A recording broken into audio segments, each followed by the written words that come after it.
நமது கோட்டையின் இளவரசியான பட்டுக்கோட்டை நாடியம்மன் வந்து அவங்களுடைய பிள்ளைகளான நம்மளை பார்க்கறதுக்காக கோட்டையை விட்டு வெளியில வந்துட்டாங்க.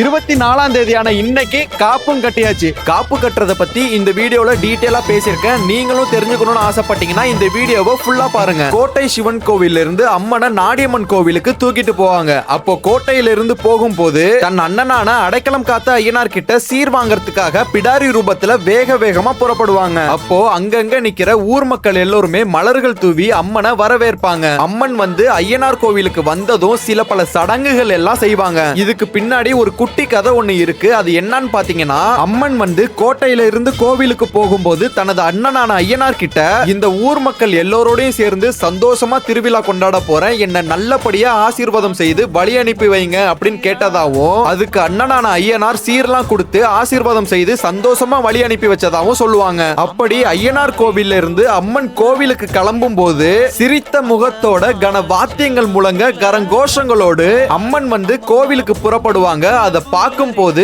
அவ்வளோ தெய்வீகமா இருக்கும். சோ இன்னையில இருந்து நாடியம்மன் கோவில் திருவிழா ஸ்டார்ட் ஆகுது. திருவிழா முடிகிற வரைக்கும் ரெகுலரா அப்டேட் வந்துகிட்டே இருக்கும். நம்ம பேஜை ஃபாலோ பண்ணாம இருந்தீங்கன்னா பட்டுக்கோட்டை உறவுகள் அனைவருமே நம்ம பேஜை ஃபாலோ பண்ணிக்கோங்க.